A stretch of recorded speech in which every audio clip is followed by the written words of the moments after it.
Today on Mr. Media, I'll talk to sports writer Jonah Keri, author of the second best book ever written about the former Tampa Bay Devil Rays, The Extra 2%, How Wall Street Strategies Took a Major League Baseball Team from Worst to First. Stick around. If you don't, I'll read the best book about the Rays aloud to you instead. So much media, so little time. Who keeps track of it all? That would be me. This is Bob Andelman, and this is a Mr. Media interview. You know, MrMedia.com, MRmedia.com. Stop by and check it out. There are nearly 700 archived celebrity interviews for your listening pleasure. The show is brought to you today by thepartyauthority.us. Planning a wedding, mitzvah, or corporate event? For any and all occasions, call the Party Authority nationwide at 1-800-DIAL-DJs. That's 1-800-342-5357, where one call does it all. Mr. Media is recorded live before a studio audience of baseball fans who secretly wish Joe Madden was their team's manager in the new media capital of the world, St. Petersburg, Florida. Now, I was a little nervous about the publication of Jonah Keri's new book, The Extra 2%, How Wall Street Strategies Took a Major League Baseball Team from Worst to First. Why? Well, because up until today, the book most often associated with the former Tampa Bay Devil Rays was my own first book, Stadium for Rent, Tampa Bay's Quest for Major League Baseball. That was published in 1993. They didn't even exist then.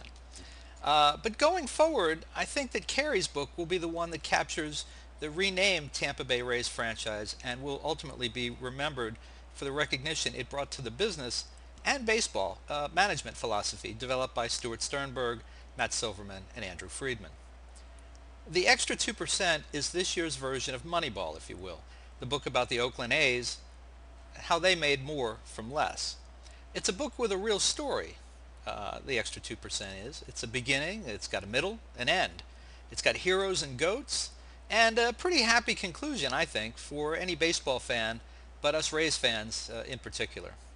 Now, I hereby cede the title of author of the best book about the Tampa Bay Rays baseball franchise to Jonah Keri. Jonah, welcome to Mr. Media. Bob, it's a pleasure to be here. If I'm number one, then let's make you 1A because Stadium for Rent was a great tool that I used in my research and enjoyed it immensely. Well, you're a good man, but I've read your book. You don't need to do that. You got the title. Here it is, folks. You'll have seen it already, but the Extra 2%. Really, I got to gush a little bit here, but it's a really fine read. You never know. There was another book recently that had some. How should we say? It borrowed some material from another book that I had done, Gotcha. and borrowed real heavily, and I was not very impressed. I'm not going to name it. People can do their research. This book, it's a terrific book. It's a really good read. You should be very proud of it. I know it started off out of the box. It's selling very well. I'm very happy for you. Thank you. I appreciate it. I think that the key to me was to try to do a holistic look, and I think that I had to start with a lot of the themes that you touched on way back in the 90s, really looking at how the franchise even came to be before we get to Evan Longoria and David Price and all this stuff. I think you can't tell the story of the new Rays without getting into what happened with the old Devil Rays, because really it's part and parcel. We're talking about the same thing. Yeah, it's funny. I don't think the Arizona Diamondback story is quite as interesting, the backstory. And they have a World Series, so there you go. Yeah, and they ultimately wound up in terrible debt. So while people were enjoying them at the time, they had to pay a price that they've all the teams do in some way. Now I got to ask you, there are a million great stories to tell in sports, and especially in baseball. hmm Why on earth would a guy not from Tampa Bay invest at least a year of his life, maybe two, I'm not sure, on the story of the Tampa Bay Rays, the Tampa Bay Devil Rays as they used to be called? 2+ years, as a matter of fact. And the simplest reason is that the publisher called me up and said, "Hey, why don't you write a book about the Tampa Bay Rays?" And I said, "Sure, okay." The broader reason is because I have kind of a dual background in business and sports. Hmm. Cover the stock market for 11+ years for Investors Business Daily, and I've also written about baseball for ESPN.com and the Wall Street Journal and New York Times and Baseball Prospectus and Fangraphs and all that. So, you know, the self-deprecating version of this would be they couldn't get Michael Lewis, so they chose Jonah Keri. That's basically Oh. but the longer version is had that dual background, and to me it was an interesting and compelling topic. It does not all books have to be about the Yankees and the Red Sox, and if anything, here's an underdog. You talk about David slaying Goliath. They beat the Yankees and the Red Sox. They do it with a much smaller payroll and with innovative analytical kind of methods. And I do have that background as well. I'm a numbers guy and maybe a little bit of a thinker, for better or for worse. And this was that team too. I mean, this was a team that really thought about everything that they did. And I don't only mean that in the on-base percentage way. I mean in thinking about how you scout and thinking about the business side too. How do you run stadium operations or do post-game concerts or whatever? Everything that they do is all about getting that extra 2% edge. And I found that very, very compelling. You know, it's interesting to me. Earlier today, I did an interview with Ken Blanchard, who wrote the 1 Minute Manager and just a Yeah. real famous business management consultant. And we were talking about Southwest Airlines and how Hmm. Southwest, there have been several books written about Southwest. Hmm. Herb Kelleher wrote Nuts. He was involved with Nuts. There's a I new read that. there's a new one Blanchard and Colleen Barrett, the former president of Southwest, have written, where they basically they do everything but make the secret sauce for their competitors. They tell them exactly how they do it, and Hmm. yet no one is able to really copy them in the United States. Did did the Rays? Did you find in your research that the Rays figured out their own kind of secret sauce that may or may not be replicable by others? They did, to the point that they granted some access, but they certainly didn't give exclusive or hardcore access. I would say, to their credit, by the way, it's intellectual property. If Hmm. you're the CEO of Google, why do you want someone peeking behind the curtain to learn what your algorithm is? You don't want that. And the Rays understood that. They do a good job of it.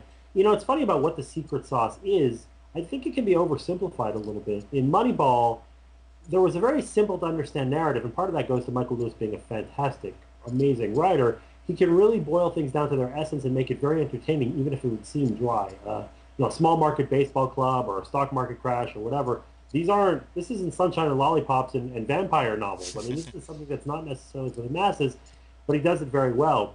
And in the case of the Rays, it's hard to come up with that one point. And I didn't really try to do that in the book. To me, their secret sauce is, again, that 2%, and that's in everything. So if they come up with defensive ideas, maybe it's just a little bit before the competition, and it's not anything major so much as they're looking at slightly different metrics than everybody else. Or one great example to give you, for instance, is it's the idea of how much collaboration there is in the organization. So Joe Madden, the manager, is as open-minded and intellectually curious as anybody that you'll find. And what he does is he meets directly with the members of what they call the R&D staff, which is crazy for a baseball team. They have an R&D staff. They meet in Madden's office and they have all these ideas. So one time they said, hey, Mike Mussina is killing us. Right-handed pitcher, very good, certainly, but just killing them beyond normal Mike Mussina performance. What if we take right-handed batters against this right-handed pitcher and try it, because he's really smoking our left-handed hitters? They try it. Next game, they light him up. They do it against Tim Wakefield, same thing. They light him up. John Danks, a left-hander for the White Sox. Ultimately, this came to be called the Danks theory, even though it could have been the Mussina theory. They lit him up too. So they figured something out here, that these reverse split pitchers, which is a very inside baseball kind of term, but the basic idea is do something different than the norm and it can work out in your favor. That needed to have the collaboration of different departments within this company, so to speak, and that's something that the Rays do very, very well, maybe better than any team in baseball. Hmm. Did you find there to be like a kind of an underrated element of the Rays' success and as well an overrated element? You know, I think that one is a collaboration, but two is delegation. That really is a hallmark of any good business too. If you're talking about Southwest or any, and I know this is often a business podcast, that's very important. And Vince Namoli, the former owner of the Devil Rays, who I know you know very well, My buddy. not a master delegator, that man. He ruled with an iron fist and wanted things his way. You know, some there occasionally would work out in their favor. He did do the job of getting the team there, and then there were some things that he did well. But Rick Dodge, who was a famous figure who helped get the team to Tampa Bay in the first place, he compared Namoli to General Patton. He said General Patton was great in wartime, terrible in peacetime, could not manage things when they were prosperous or even potentially prosperous. And Stu Sternberg, the new owner, is totally the opposite of that. He has no problem letting go, to the point actually where he actually gets criticized a little bit because he doesn't live in the Tampa Bay area. Right. He entrusts his lieutenants. Matt Silverman, who's his right-hand man, is the team president, runs the club, all the way down to stadium operations, concessions managers, even interns. Everybody has a responsibility, and it's a given that they're going to do the job. If you hire properly and you instill them with the tools to succeed, they're going to succeed. Sternberg understands that, and that's part of the reason that this whole franchise, on the field and off the field, and I know off the field they will get some criticism, but for the most part has been much more successful than the past regime. Hmm. Well, and when we're going to take a break in a minute or two, and when we come back, I want to talk to you about Namoli and Dodge and Oh yeah. Sternberg more particularly. Um, uh, is Tampa Bay as a market really any different than other small markets trying to make a go of it, like Kansas City or Pittsburgh?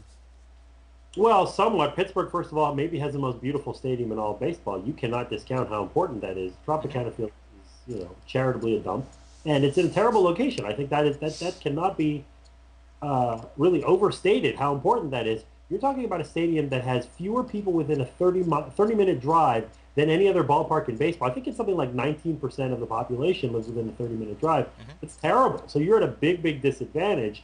You know how the stadium is. There's a peninsula around it. There are sky bridges. And then there's a psychological issue where people won't come across the bridge from the other side, from Hillsborough County, or even, outlying regions, Brandon or Dunedin. All those things are mostly out of bounds. Even though if it was just a normal flat grid and you were in Texas, you could probably drive 40 minutes and not bat an eyelash. It's a big problem. Geographically, that's a problem. And I think the market itself, the economy is not great in Missouri or Pennsylvania, but it's actually better than it is in the Tampa Bay area. You know that. 12 to 13% unemployment. I mean, you even had the oil spill had some impact on the Yeah. Gulf, concerns about the beaches. And I don't want to say that this is a negative because it's not at all a negative to me. But the point is, the local populace has a pretty strong anti-tax sentiment that exists all over the country. It's not unique to Florida, but I think it's pretty darn strong in the Tampa Bay region between the demographics of it and the politics of it and where we are in 2011 with the country. So when you're not willing to support public works or taxes or whatever, for better or for worse, you could say for better. That's certainly the case. Hmm. But that means, bottom line, you're not going to get a new ballpark. And that is a problem that doesn't exist in Pittsburgh. And even Kansas City has a renovated park and quite a nice one, actually. One more question, and we'll go to break. Yeah, And I'll caution you probably be a little short with this answer, but I'll try. uh, I would, I would maintain that with the factors that you mentioned, politics, the economy sucks, very high unemployment in this Mhm. area at the moment. Um, as bad as those things are, I don't know that there's a lot of markets around the country that do not already have baseball would be willing to drop or set aside $500 million to build a new stadium. Am I wrong? I mean, Charlotte can't do it. Las Vegas is a hurting town. Orlando is not in the shape that it was 3 or 4 years ago. Um, if the worst were to happen here, and Tampa Bay couldn't build a stadium in the next couple of years, and Sternberg is not willing to wait for the economy to get better, is it really another place to go, or you know? Yeah, not necessarily. I think that you're talking about a situation where that term the stalking horse. It used to be that St. Pete was the stalking horse Right. that where teams would move, and I agree there aren't that many good ones. I would add that it's what you outlined. It's Sternberg losing patience. Is he willing to wait it out for a new ballpark? Because in terms of what the day to day is, this team Sternberg buys in $65 million, gets majority control in 2005. They're worth more than $300 million on paper, according to Forbes right now. They turn a profit every year. Hmm. They've won two of the last three AL East titles. It's a great story. They're actually doing fine by all objective measures. This whole idea of they need a new ballpark is a little overstated. Does he want a new ballpark? Well, of course he does, Yeah. because you're basically getting a gift from the government and from the taxpayers. But if they go along the line, it takes a few years. That's fine. They're not going to move. The concern is if Sternberg sells or says I've had enough and sells, if he goes, maybe Silverman and Friedman, everybody else goes, and they lose all the brain power. And without the brain power, you have a market that's not that huge, bad park, bad location, going against the Red Sox and Yankees, and maybe you go back to being a last place club. That is the apocalyptic scenario for this franchise. Fair enough. I would not disagree with that. Let's take a quick break, Jonah, and when we come back, we'll talk about some of the personalities involved in the book.